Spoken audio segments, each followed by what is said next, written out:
Hi, my name is Daniel Smith. This is Lori Hoback, Rosario Zamora, and Aaron. And we also had Heath, Elizabeth, and Rex on our trip. We got to go to Tecate, Mexico.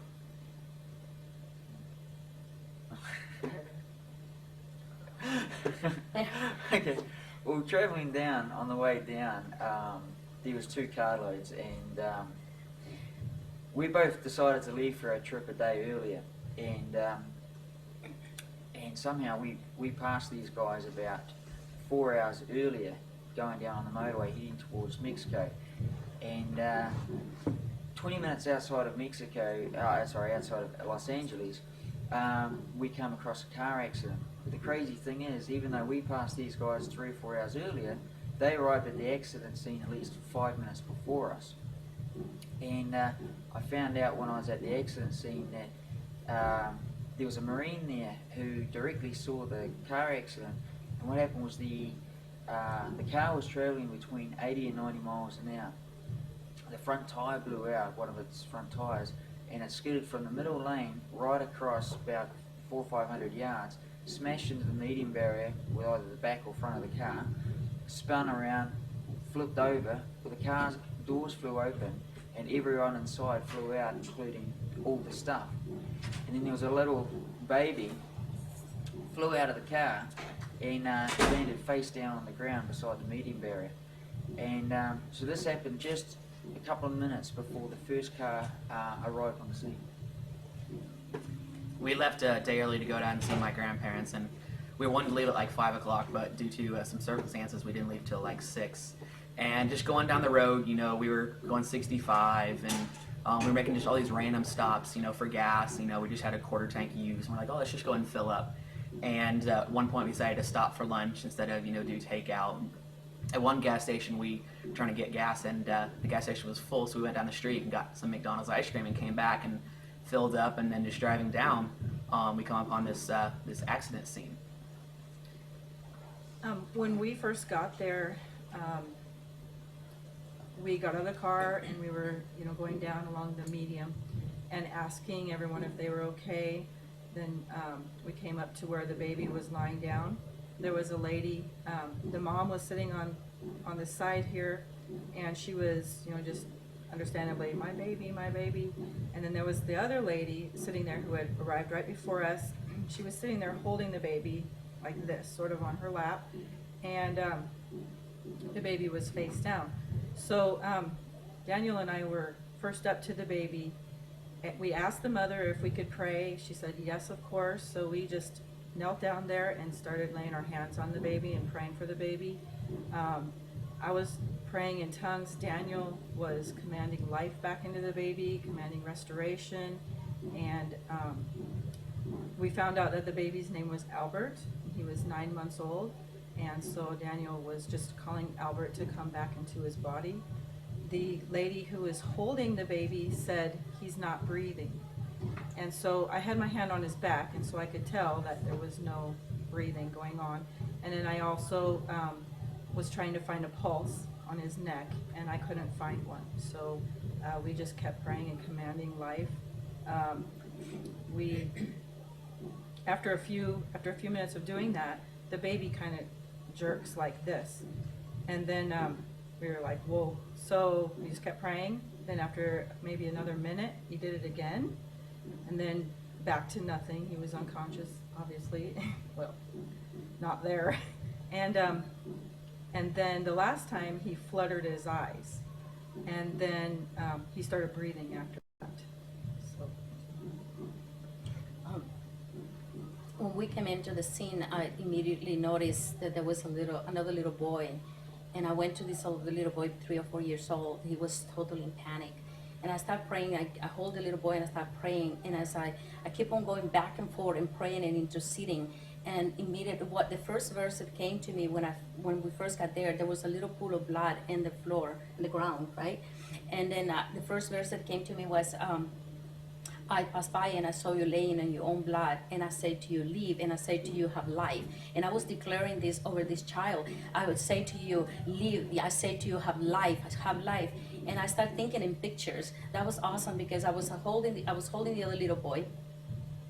the other little boy, he immediately, anyways, I see a picture actually of Jesus calling for Lazarus, and I go, yes, this is my time to call him forth in Jesus' name. And I start praying. I was not literally touching this baby, but I was calling life.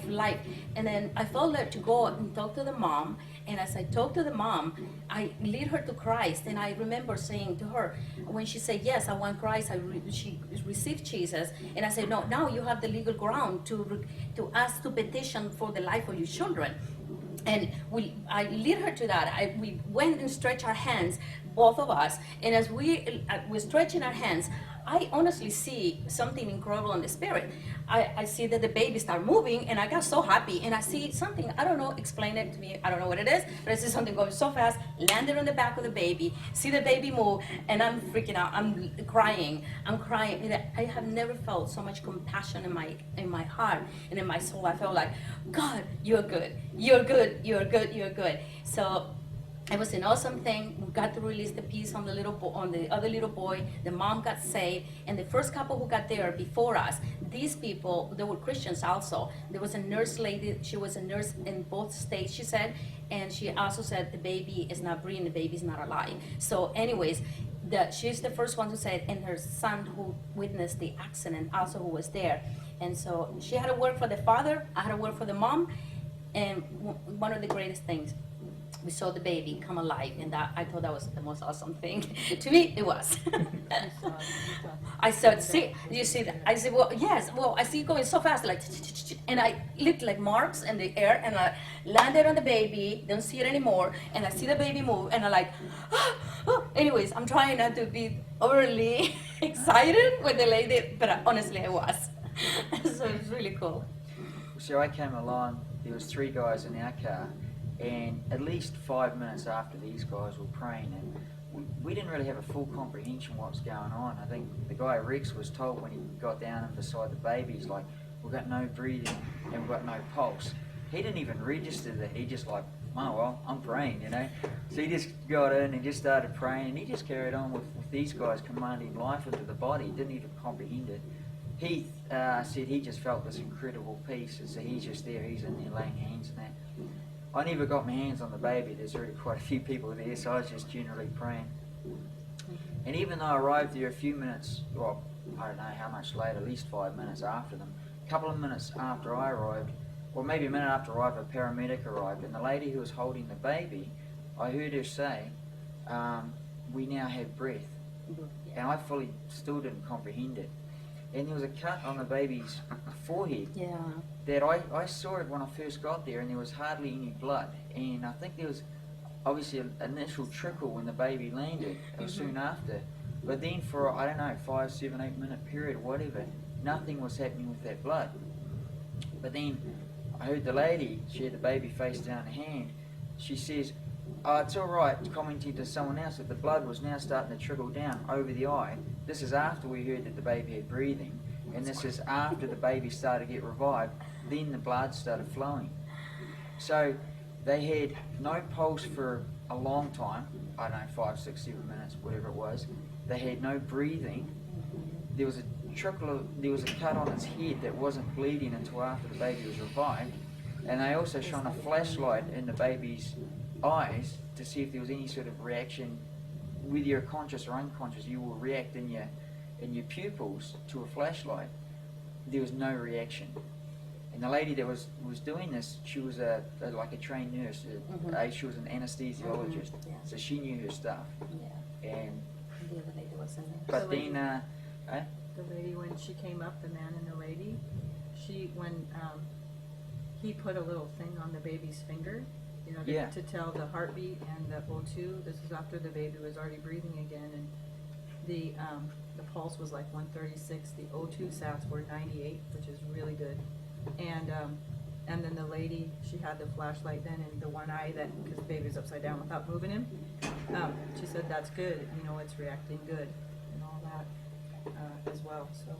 And while we were praying, 5 highway patrolmen show up, and normally when like the police show up, you know, they're normally shoving you away from the scene, get away from here, let's take care of this. Instead, they basically just formed a barrier around us with their cruisers.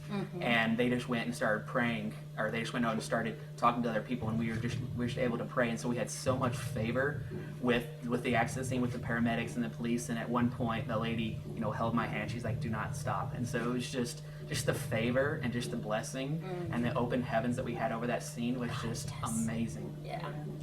It was also amazing, just again the timing of the cars. We'd passed this other car like maybe 4 hours earlier, and then somehow these guys arrived at that accident scene about 5 minutes before us.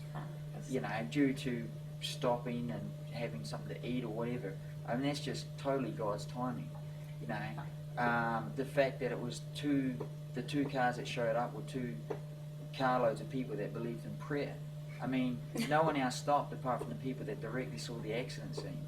Yeah. Like the Marine and the anesthesiologist. They saw it and they stopped. The only other people to stop were us 2 carloads. Just the time is amazing. Yeah. Another thing that I should mention is because I was standing beside the mom when one of the officers came out of the car. Well, 2 officers came out, but one went to look at the baby, and the other officer started asking, who's driving? And somebody gave the mom of the little boy, she was the driver of the car, her purse so she can get her driver's license.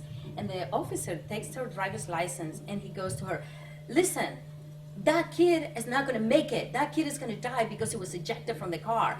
And I scream at the lady, basically. I scream at the mom and I said, "No, that's a lie. God has resurrected your child. Your child is alive. Look at him." He was crying by this time. But the honest truth is that for a moment, I thought that not really was I facing the enemy, but somebody basically was sent there to put doubt on the mom. Anyways, and I kind of be quiet afterwards because I thought that I might get arrested and somebody might have to come and get me out of jail. You were saying you felt Elizabeth was to dance around or sing? Or? Sing, yeah. When we first got there, it was nothing like I'd ever felt before. It's not like when I go up and say, "Okay, Lord, for healing for somebody's whatever."